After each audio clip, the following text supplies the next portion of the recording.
Bloomberg Audio Studios. Podcasts, radio, news.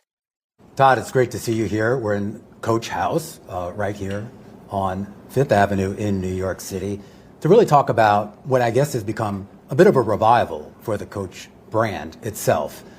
Sales have taken off, sales growth, I should say, and a lot of that has to do with the laser focus that you and your team have put on Generation Z and their shopping habits.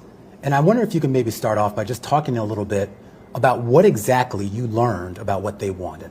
Yeah, well, thank you. And thank you for joining me in Coach House. We love having you here. It is our home. It's our global flagship, and it's probably the best representation of the brand. So come visit. That's the quick editorial. No, we focus very much on trying to figure out Gen Z. I often say we're an overnight success story, 6 years in the making. And Stuart and I, many years ago, recognized, among other people at Coach as well, that we were too much often considered a brand for everyone and hence a brand for no one. And we became extraordinarily focused on Gen Z. And part of our focus was listening, learning, doing a lot of sometimes what I call big data and little data. Big data is we're a direct-to-consumer business. We have millions of customers. We have a lot of data from them. Little data is sometimes going into people's houses, doing shop-alongs with them. They don't often know which brand they're speaking with, and listening to them. And we gain real insight from them. And so what I often say is, I don't want to supplant the gut of our creatives. I just want to create an informed gut. So that's what we're doing, and that's what you're seeing working. There was a great line by your predecessor, Lou Frankfurt, who ran Coach and as a company for years, who talked about the idea of never assume, always ask. And I am curious about the balance between asking the consumer what they want and just looking at the hard data. What is sort of the line where those two intersect? That's such a powerful place to talk. Lou's a mentor, a dear friend. I had the opportunity to be hired by Lou. I worked with him for many years. He's still somebody I talk to often. We launched his book party at Coach when it first came out. We talk a lot about balancing logic and magic, and that's the art. You want to hear from the consumer, but I don't want the consumer to create a bag, okay? We'll get their input, we'll co-create with them. But we have an amazing creative director, amazing designers and merchants. I want them to be informed. But ultimately, I don't want to outsource our commercial judgment or our business judgment or our creative judgment. And finding that balance is where the magic takes place. I think that's really interesting because it sounds like basically you're saying that you don't want to be too reactionary. You know, you think about fashion, you think about handbags, and this is actually a conversation we've had with Lou. I mean, how much of it is being that tastemaker, trying to anticipate where the trends are going to go versus following the logic, following the data, and seeing what is resonating with Gen Z, for example? Yeah. So what we do, again, Lou said it, we have to remain curious. Also, what I often talk about, we have to remain humble. We don't have all the answers. We have a sense of where fashion is going. We pick up cues. Our creatives, our designers, our merchants are shopping the streets of Shanghai, of Tokyo, of New York, of LA, and seeing and listening to trends. We are not just following trends. If you're just in the following trend business, you're not really a significant fashion house. So we're listening to what they like. We understand there's functional needs, and Coach, I will say in our 85-year history, excel at having an incredibly high functioning bag. But what draws you to our category, no one needs our category. You can carry your stuff in a paper bag, you can carry your stuff in a $50,000 bag. Of course, there's material differences, but ultimately, it's an emotional purchase. We want to make sure our bags talk to that person, connect emotionally with them. And that's what we do. I think when we do it well, we're doing it our best. Well, you mentioned that global perspective, and I do want to bring that back to the conversation around Gen Z, since, that's a nut that many are trying to crack. You think about Gen Z, and it seems like looking at their shopping trends, that it's much more about items. They're more comfortable, buying luxury, buying affordable luxury, whereas millennials, which is my generation, it was much more, and it still is about experiences, travel, for example, comes at a premium. But the American Gen Z shopper, does that profile apply around the world as well? So it's interesting, something we've learned about Gen Z. First, they're the most connected generation in history. The influences somebody sees in Seoul, in Shanghai, or New York are similar. If you think about some of the number one music or movies, they're similar across all geographies. And because we're all so connected socially, their likes and dislikes are often very similar. Now, many Gen Z will tell you they love experiences just as much as you love experiences. The difference, I think, is they're very, very thoughtful about their purchases. And sometimes people talk to me a lot about, wow, people are shopping in the real world again, and they're going to malls again. Malls are alive and thriving. Mm-hmm. Why is that? And one of the reasons, I think, because maybe during some very formidable years, Gen Z, because of COVID, we're shut in. So they're very much engaging in real life experiences and community experiences. Shopping is a social event. Mm-hmm. Today, you'll come into a Coach store, you'll see Gen Z shop, they'll be with their friends, or they'll quickly be on their phone showing their friends the bag they want. Mm-hmm. Mostly they've already come in with a great understanding of what it is they want, and then they focus a little bit more when they're here. But with regards to that connectivity, particularly on a global basis, as Katie alluded to, I assume to a certain extent that makes your job a little easier, but I'm also wondering if that also raises the risk that if I see Coach over every social media platform, TikTok and Reels and everything else, at some point does it become saturation, even if that's not the reality? Yeah. So one of the issues is, and our investors talk about this all the time, fear of ubiquity. What I love in this last quarter, we grew 25% top line. No single family accounts for more than 10%. So the platforms we have to create different self-expression, which is really our goal, to inspire Gen Z for their full expressive self. We have the Tabby family, we have the Terry family, we have the New York family. I call it TNT, which leads to explosive growth. Those three platforms alone are magnificent. Yeah. Not even talking about some of our traditional platforms like Signature C. Right now we're having a moment of a Y2K moment. You probably see that trend back to that era, which obviously something that we love because it was one of probably the original heyday of Coach. Now we're in a new heyday of Coach. Mm-hmm. So I feel very good about the number of ways you can engage the brand. The other thing we're very focused on, because we're focused on Gen Z, and we're particularly focused actually very soon on Gen Alpha, point of market entry. We want to be her first bag. Mm-hmm. When I think about it in those terms, there are 25 million women who will turn 18 every year in the markets we play for the next 5 years.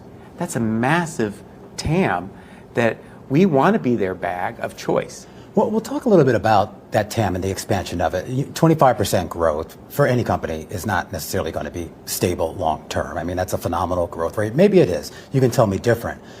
The new customers... No, it's a phenomenal growth rate. but the new customers you're bringing in now, how much can you count on them to be customers 10 years from now or 20 years from now? And for that matter, their children or grandchildren to be customers as well. Is that something you're factoring in to this total addressable market? So a couple of things. Yeah. We brought in 2.9 million new customers in our last quarter, the holiday quarter. So these are people that had never purchased a Coach. 2.9 million. And again, those are markets we know. I don't often know wholesale markets, a new customer at Coach. What we're finding is their frequency of purchase, especially Gen Z, is slightly higher than other cohorts. Again, not all 2.9 were Gen Z, but a large portion were Gen Z. We often talk about if you have a good first date, you then have multiple dates in the future. Yeah. And we know this to be true, even if you go back 20, 30 years. I've been a coach for 18 years. I can't tell you the number of times I've heard somebody say, my first bag was a Coach bag. My memory was a gift, self-purchase, something that inspired me.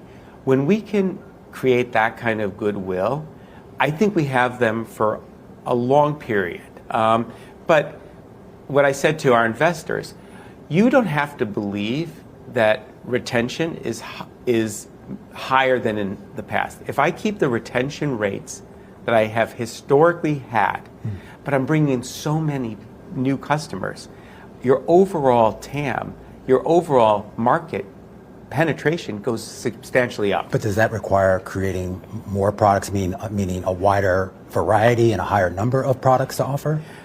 We are very disciplined. One of the things we did 6 years ago is we cut the number of SKUs by 40%. I often say a good bag is a good bag everywhere.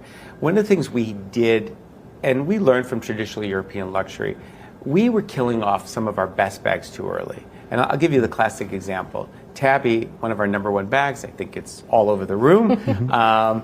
That bag was starting to slow down in the winter of 20. What typically would have happened is we would have exited it, gone through a markdown cycle. A year later, magically a bag that looked very similar, maybe called Gabby, would start the cycle over again. Instead, we focused on animating that bag with, first it was pillow tabby, different materials.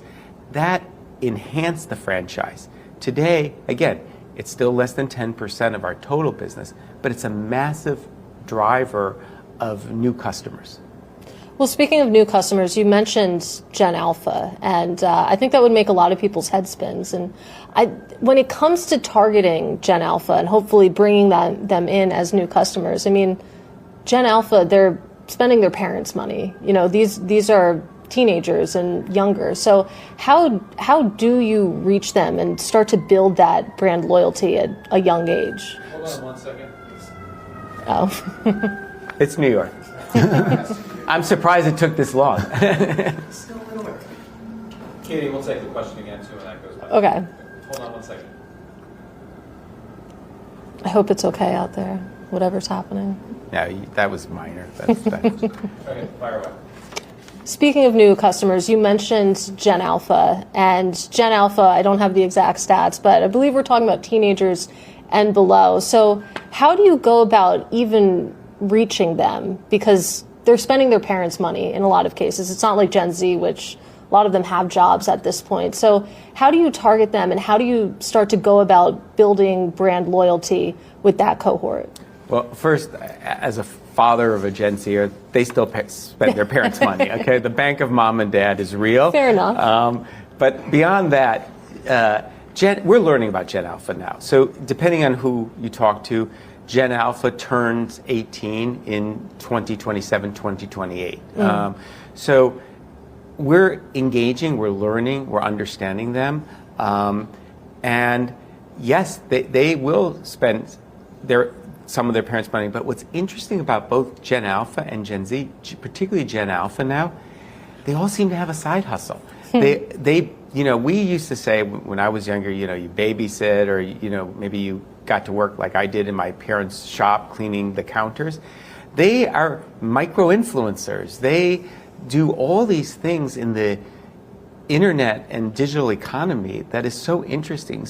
And they're one thing we've already heard, and some of this could be AI related, not only are they tech savvy, but they're kind of business savvy too. And that's true for young Gen Z. So we like that about them, and we're learning about them. And one of the things that is so powerful about Coach, we stay in the sweet spot of $200 to $500, while we have bags that are much higher. That's our sweet spot. And I get asked the question often, well, because traditional European luxury now is 10x what we are, when historically it was 3 to 5x. Isn't there so much white space? Shouldn't you go after that space? And there's opportunities there, but we don't want to miss out on the opportunity to be that first bag for that Gen Alpha or that Gen Z customer to engage them in a price point that makes sense. And I do wonder, how, if at all, some of the Coach coffee shops play in when it comes to Gen Alpha, because obviously a croissant, a cup of coffee, it socializes the idea of Coach, but it's much more affordable than a handbag. Yeah, it starts to introduce the experience. And experience today is incredibly important to I think all generations, but we are focused. We have 20 coffee shops globally. We have 4 in North America. By the time we end this fiscal year in June, we'll have another 4, usually in high traffic areas. And they do a number of things for us. First, the coffee shop themselves are great Coach experiences for exactly the reasons you said. We sell croissant, but what's really popular is the tabby cake that looks like a tabby bag. Incredible social media moment to capture. Little Miss Joe is compelling. So we have that part. We have unique merchandise that you can only get at Coach coffee shops. My head of food and beverage yesterday, I had a meeting with him, and he's saying, there's really demand for Coach merchandise across the fleet. I'm like, for now, you can only get it in a Coach coffee shop. I want that unique call to action that you have to go to a Coach coffee shop to buy this compelling Coach coffee shop merchandise. The other benefit, the linger time for the shoppers where there's a Coach coffee shop is significantly increased. So I don't just do coffee shops for marketing or social purposes. It's really good business for us. I do want to talk about marketing and particularly ad spending. It's grown pretty significantly. If you look at least at Tapestry, the parent company, you've gone from basically 5% of sales of ad spend to, I think, above 10% now. The CFO of Tapestry talked about this on the most recent conference call, that is a big part of the success in being able to attract Gen Z, and for that matter, Gen Alpha. How much more do you think you need to spend? So you're exactly right. So if I go back to FY19, right before I took over for the Coach brand, we were spending about 3% on marketing. And that was true since the early 2000s through FY20. We started to spend more, particularly first during COVID, digitally, on lower funnel activity. And we learned our way into it. Today, the Coach brand spends 11% on marketing. We're doing that mostly with mid to upper funnel, long format campaigns about the brand. We find that is compelling. We are getting close to sufficiency in certain markets. So it doesn't mean I have to spend 15 or 20%. We are very disciplined on understanding what our ROI is on that spend. So as I said to my CMO, we'll spend close to $1 billion next year telling our story in long format fashion in key markets. That's a moat for our brand and for Tapestry that not everybody can replicate. And we are very focused on acquisition of new customers in our marketing stories. That becomes very compelling. So I think that gives us longevity, and we measure it. And that is if you will, if you ever made a fire, you put a lot of wood in it to make a great fire. We have a roaring fire right now. Well, part of that fire, too, is some of the brand ambassadors. You have the celebrities, if you will, all from kind of different sort of tiers. I am curious how much of that is organic, how much of that is basically just striking an agreement on paper with whoever that is to get them to, support your brand? So we have a whole team that looks at this, and Stuart and I are very involved. Often they bring me people I don't recognize, which is usually a good sign. Okay. My 28-year-old often tells me, you need to get this one, and she's more right than wrong. But I looked up some of your brand. I had to. You had to look at do an internet search. A couple of them are universal. Like Elle Fanning, you know who she is. She's absolutely up for an Academy Award. Yeah. So we do a number of things. First of all, we have to have brand ambassadors. We call it a constellation. So it's not just one or two single stars. We want a group of ambassadors, friends of Coach, friends of the house, as well as people we put in our major campaigns. So at any given time, we'll have 20 or 30 in total. We also we want them to look like our customer base. So we don't want a singularity of look or attitudes. we want people to relate to them. Stuart and I have also talked about, we like working with nice people. We like working with people who are engaged, who are thoughtful, who truly represent the values of our brand. You don't always get that right. I'm not saying every celebrity I've ever worked with is like that, but right now, the cohort we have today are amazing. They're lovely people. They represent a global community, and they're excited to work with us. I do want to talk about pricing a little bit, because one of the things that seems to be unique about Coach is that you've managed to break out of the promotional cycle, which for a lot of brands turns into a downward cycle. And I want to talk about how that strategy relates to what you're doing in your outlet stores, because it's interesting. You've actually dropped the word outlet altogether from a lot of those locations, and within them, you're actually selling at full price in many instances, which is interesting. So walk us through the strategy there, and how that's impacted how people shop at those former outlet stores. Yeah. So this started from consumer insight. Consumer insight for younger generations, very different from what I learned. I've been in this business for 30 plus years. We spent 30 years distinguishing between outlet and retail. And you'd go to the outlet for a deal, and you'd go and buy last year's product or made for outlet product.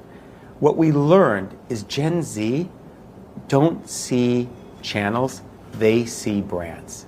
Sometimes the quote unquote outlet store is the best mall in their neighborhood. Sometimes if I'm traveling from Brazil and I happen to be in the Fort Lauderdale, Miami region, I may only shop at Sawgrass, which is a beautiful high-end outlet mall. They come into our stores, they want Tabby. So part of what we recognized was our value is so good. I don't need to discount our value of our product. And what we want to do is put our best product front and center. It does a number of things. First of all, it satisfies the demand that we have. It increases your AUR. As a business person, that's a fantastic thing. But it also makes everything around it look good. So maybe I come in and Tabby, if I'm a young person, a $390, $495 bag may be a little bit of a stretch, but maybe I'll buy a Terry bag, at $225, and still desire a Tabby in the future. It makes the Terry more desirable. It creates the whole world of Coach in a very engaging way. And it's working. So you're going to see us do more and more of this. We don't talk about channel anymore. We talk about there are stores, yes, and there's different ways we operate the stores. But we put collection or multi-channel product across the fleet. And I see this as a huge growth opportunity. And we're extending it not just in bags, but we've done it in footwear. Fragrance has always been a one price point, where you're going to see us do it in jewelry and other opportunities too. And from a business perspective, it reduces your SKU count, it creates more universality, and allows me to put the right product in the right place to satisfy a consumer need. And what sense do you have of what pricing power looks like right now? Because on the consumer side, we're coming off of several years of stubbornly high inflation. It seems like we've settled, at least for right now. And on your side as well, higher tariffs, that's hitting consumers. And I have to imagine it's hitting your supply chain as well. So what does pricing power look like right now? And how is that translating to margins going forward? Yeah. We announced in our holiday quarter the best margin in our history. And we're focused on that, but it's a balancing act. We love the sweet spot, as I said earlier, of the 200 to 500 range. There's a lot of room there. If I discount less at the bottom end, I raise my overall margins substantially. So we're not looking to do what some people did, take price 3-4x what it was 4 years ago. I don't need to do that. We want our job and our mission is sustainable, healthy growth. So we should keep up with inflation. That should be your starting place. And then there's things that the consumer values. So we compare our product, our inputs, and we look at how the consumer perceives value. And there are certain classifications and materials that the consumer sees value in, and we take a price accordingly. But we're very sensitive to having price points that work for our core timeless Gen Z customer. On the issue of cost, I mean, have you ran into any issues as of late with regard to being able to source your leather, whether it's because of tariffs or the cattle shortage we hear about, or even just the idea that, you know, the expertise in being able to tan leather is the number of people who can do that these days is a lot different than what it was when you guys were founded in 1941. Yeah. So fortunately, we're a substantial house. And we have deep resources. We started as a manufacturer. So we still have a manufacturer mindset. We have leather experts in our company. We source leather from around the world. We work with the best tanneries. Our units are significant, so people want to work with us. So we do get the choice to get what's the best out there. We have not seen an issue with our leather suppliers, nor have we seen an issue with our make manufacturers. We are making Coach product with some of the same people we've made for 20 or 30 years. We have very deep relations. Of course, tariffs is an issue, but one thing about our company that you need to bear in mind, we see in the next 3 years 70% of our growth coming from international. So when I'm selling internationally, tariffs are no longer in play. Now, we've had phenomenal growth in North America last quarter. We did 27% top line growth in North America. That's phenomenal.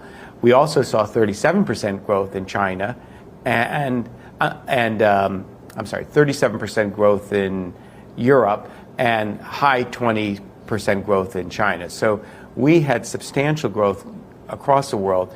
That takes the tariff issue out of play. Talk a little bit more about China. You have several stores there now. I think on the last conference call, there was some discussion about the number of stores that you plan to open there in 2026. Yeah, so we've been in China literally for... Sorry, folks. Let's try that one more time. Sure thing. Just outside of the world. Okay. You already have a big footprint in China. There was some discussion on the most recent earnings call about expanding even further into that market. How many stores are you planning to add in 2026? So what we said publicly is over the next 3 years, we think we'll add about 100 stores in China. And that may be the number, give or take. And part of it is China's so vast and there's so much opportunity to go into places that historically Coach didn't go into. Traditional luxury went into high-end malls in different cities around the country. Last year I went to Wuhan. Wuhan is a city, has 6 million university students. I mean, massive city, so much opportunity there. I think at the time we had 3 stores. We can triple the number of stores there. Actually, we might have a little bit more than that. But the reality is those are opportunities. That said, I'm still very focused on productivity of our stores. Having a store in a great location gives us opportunity to enhance our productivity. Now, what I started to say was we're also able, because our focus is on Gen Z, we can go into neighborhoods that others may not. We'll go into a cool, young neighborhood that may have a street location that I am not worried today if traditional European luxury is on the left and right of me. Yeah. It's wholly irrelevant to me. I do have to just ask you, given that we're filming this interview at the start of the Lunar New Year, have you seen any sort of increase in sales as a result of that? Are these types of holidays, do they become moments for Coach, or is that not part of the strategy?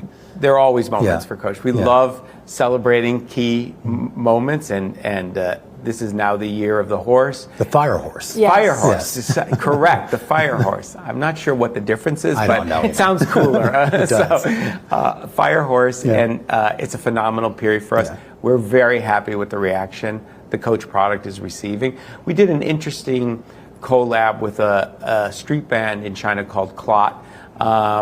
Very relevant product to this younger generation, and if you haven't seen the ad campaign, the marketing, it's phenomenal. I don't want to know what the production costs were for this thing, but it was amazing. Yeah, something's better left unsaid. Yeah. I do want to talk a little bit about Europe because you mentioned your growth there, and I wonder, who are you necessarily taking share from? Because you think about the European luxury handbags, have to imagine they have a huge presence there. So are you seeing, you actually, taking a little bit of their slice of the pie, or is the pie growing? Well, it's an interesting phenomenon. So again, let me focus on last quarter. We grew 25%. The category would have shrunk but for Coach. So we grew the category. I don't think that's just people who would have bought a traditional European luxury bag. I think we're bringing new people into the category. I think sometimes we used to talk about share of wallet. I think our share of wallet has been enhanced because of the compelling nature of our product. So the value equation is massive. When you see the quality of our leather, sometimes people forget, as an 85-year-old house, we're older than many traditional European luxury houses. So our authenticity cuts through. And our authenticity, both our value and values, resonate with a European client. And what's interesting is we're sort of just getting started. We have a very strong business in England. We have a nice business in France. We're starting to expand both digitally and through our wholesale channel.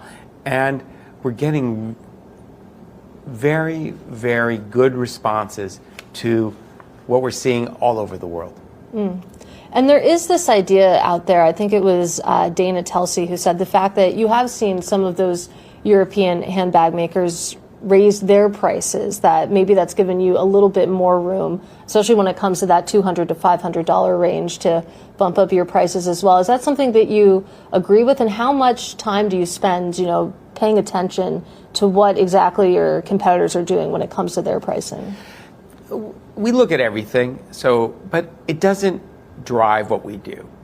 On a very personal level, we look at everything, but it doesn't drive what we do. On a very personal level, I find it offensive that somebody has to save 4 months of salary to buy a handbag. Okay, that's not a business I want to be in. I love that you can walk into a Coach store anywhere in the world and buy something compelling, and you don't have to make the choice of missing out on something you would have saved for 4 months. That's powerful to me. So I like our position, and we play our own game.